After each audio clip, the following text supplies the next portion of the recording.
अब इससे ये दास क्या सिद्ध करना चाहता है?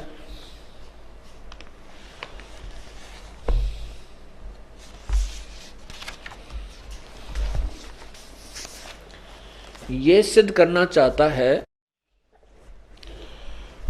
कि परमात्मा के सवसम वेद में जो ज्ञान लिखा है वो कितना निर्णायक है। क्योंकि वेद पुराण पढ़ते हैं गीता, तीर्थ व्रत करें तरबीता, तीर्थ और व्रत करने का किसी शास्त्र में नहीं है।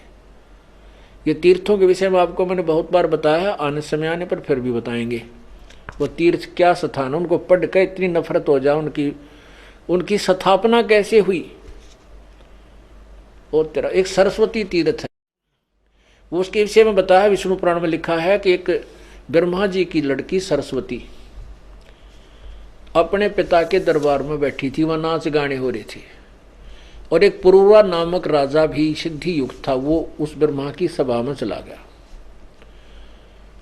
उधर से उनकी दोनों की चार आंख होगी। राजा ने पूछा अपने नौकरानी वहां की एक उर्वशी से कि ये कौन है ये सुंदर औरत, ब्रह्मा की लड़की के विषय में। तो उस उर्वशी ने बताया कि ये ब्रह्मा जी की पुत्री है, सरस्वती नाम है। तो उसने उसके माध्यम से संदेशा भिजवाया कि इसे कहो कि मेरे से मिले। उसने उस उर्वशी के माध्यम से संदेशा पहुंचा तो उस सरस्वती ने स्वीकृति दे दी, और फिर वो नीचे आकर के एक नदी के किनारे पर हजारों वर्षों तक वो दुष्कर्म करते रहे।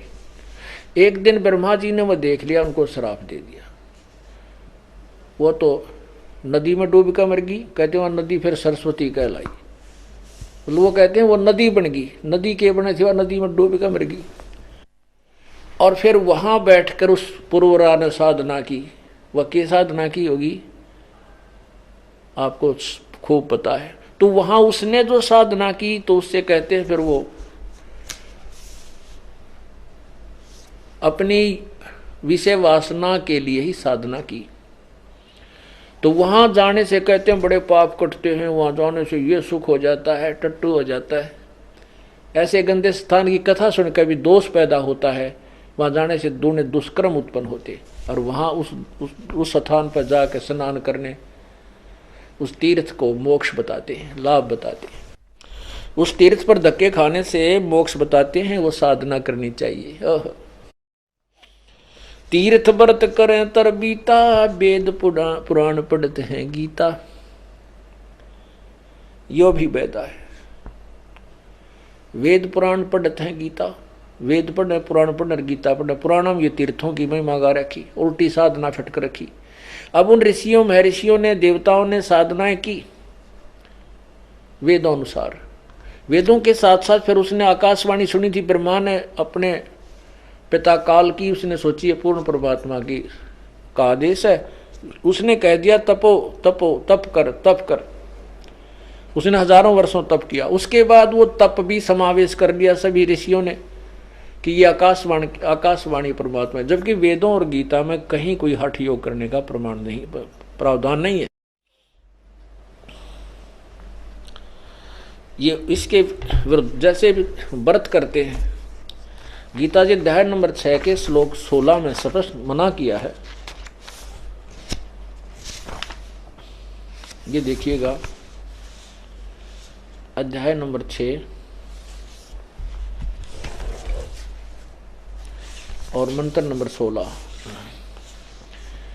हे अर्जुन, यह योग न तो बहुत खाने वाले का, यानी दड़ी पक्का खा ले, जमाई आए जा, फिर अंगड़ाई टूटे, नींद आ जाए, और न बिल्कुल न खाने वाले का, यानी व्रत रखा है कति सारा दिन कुछ ना खावे, तथा न बहुत सहन करने वाले का, यानी घना सोने वाले के स्वभाव वाले का, और न ही सदा जागने वाले का सिद्ध होता है।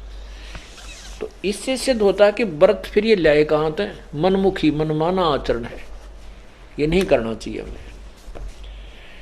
एक बहन ने बताया जो हमारे यहाँ उपदेशी है, पहले वो वैसे ही जैसे हमारे जैसी डले डोया करती।